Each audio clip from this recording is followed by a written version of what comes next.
You know, this is the 10th hospital that I have been. I'm sorry. This is the 10th. I apologize. I'm going to try to get through this. This is the 10th hospital that I have been in. And to see the way that these families have to live after this and the heartache that goes so far and so wide.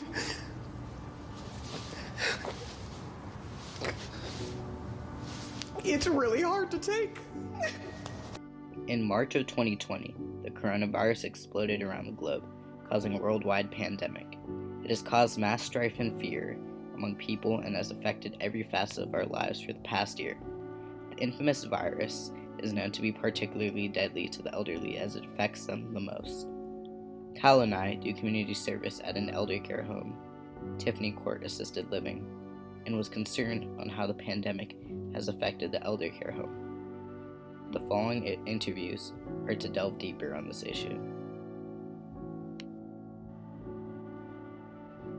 So our first question is what's your position here at Tiffany Court? I am the executive director at Tiffany Court. And I've been here for almost 20 years. Wow. What was the day in your life like before COVID? Really busy with everybody going in and out, and with a lot of hustle and bustle because we have 60 people that live here and a staff of 50. So every day, and it's a small building, so every day it's really busy. Right when COVID hit, what was your initial reaction? Initially we were alarmed, but we prepare every year for the flu and norovirus and community-wide pneumonia, different things that we prepare for and have to wear a lot of PPE and keep the residents safe. So initially we thought, we can get through this. We've been through things like this before. It was scarier because we didn't know a whole lot about it, but we were prepared mentally and physically to keep safe. What was the most challenging experience transitioning into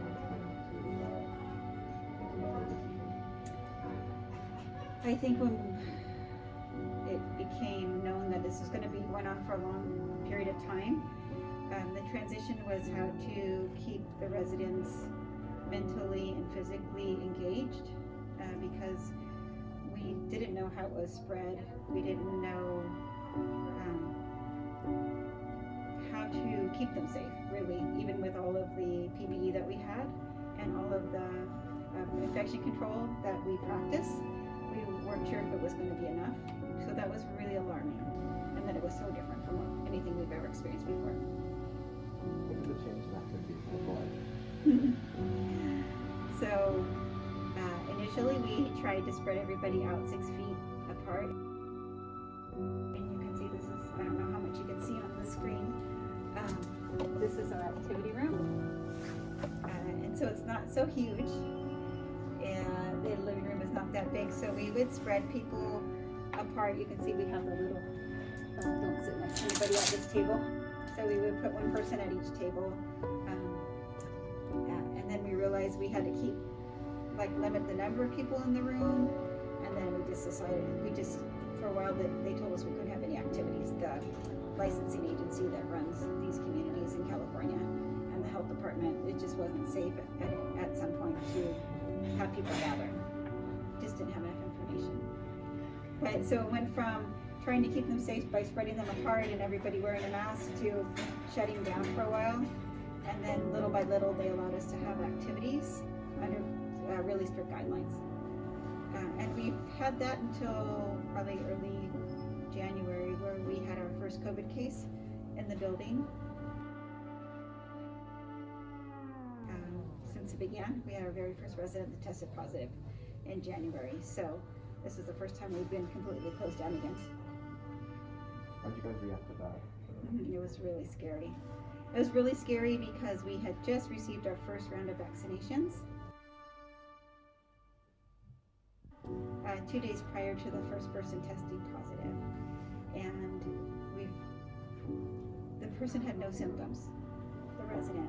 So it was really hard to figure out how they caught the illness, and then because they had no symptoms, when we got that first result, we were worried we were going to have a whole lot of people that were positive because we now knew that someone could have no symptoms at all and be positive.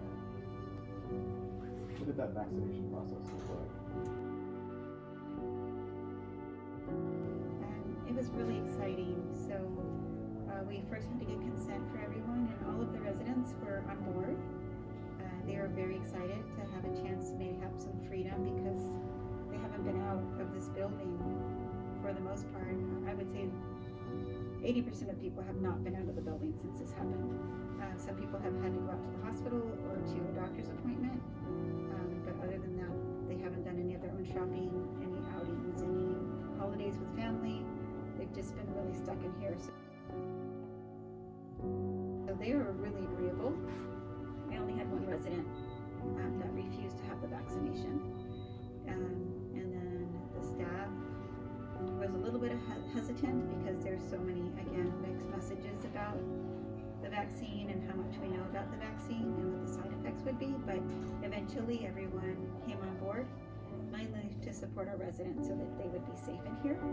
And we were really excited the day the Contra Costa Health came and gave us our vaccinations. We were very fortunate. And they spread out in this room, and we had people come down, safe distance apart, and get their vaccination. And then you waited 15 minutes in the other room to make sure you didn't have any side effects. And everyone did really well. How do you say government assistance was during the pandemic? Like the health department? So at first we felt like we were really alone. It was really overwhelming because you couldn't get any supplies. I couldn't get any masks. I couldn't order them. And we were here stuck in this really small space with 60 people that needed protection and staff that needed to go home to their families. It was pretty scary, and no one with any answers of how to get supplies. And so we had a lot of volunteers from the community make masks for us and make face shields and donate a lot of things.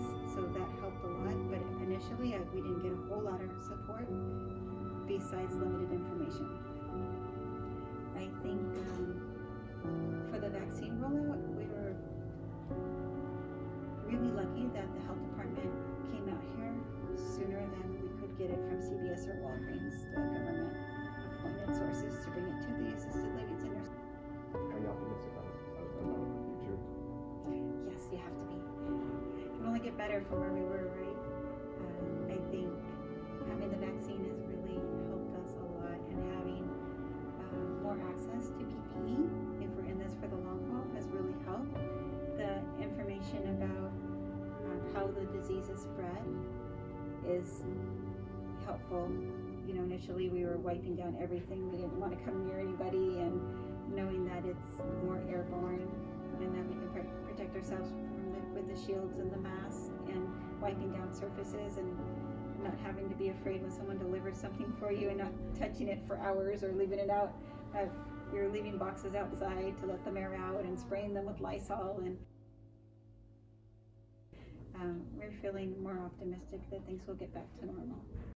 After talking with Patty, we had the ability to talk to some residents to get their unique perspective.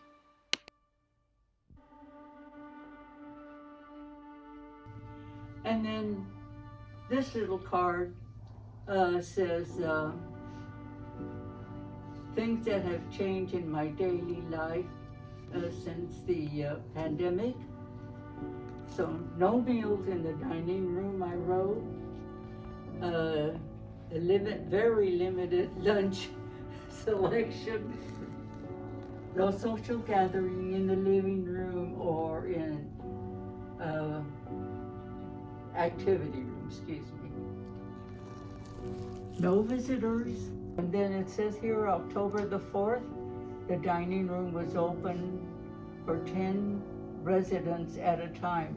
We could either have breakfast or lunch in the dining room, and whoopee, that was great. We got then released from, and no more bingo, no more activities, nothing.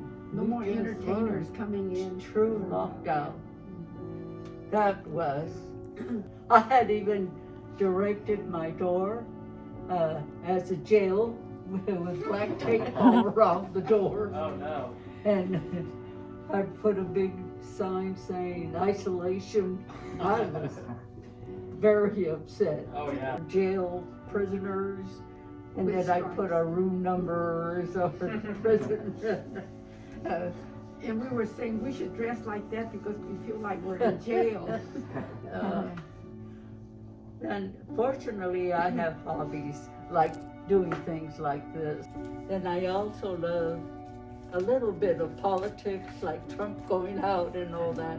But this doesn't talk about it. And I make cards. But she reads and reads, and then finally she got tired of reading. Oh, and it was boring. She's a exercise alcoholic or whatever you call it. We work with weights and rubber bands, pulling rubber band and different weights, 1 pound, 2 pounds, 3 pounds. And I work with him about 3 times a week. And it's been really helpful because, physical exercise is very important. I'm sure you people know that. But when you get to our age, sometimes we just don't do it anymore. So I really value the times that he used to come in here and exercise with us. And then some of us have private lessons with him afterwards. And it was January 4th. And we just recently got our second shot, right? So I wrote that in. To reiterate what Patty said, we must stay hopeful during these times, as the rollout of the vaccine has provided a glimmer of hope for us.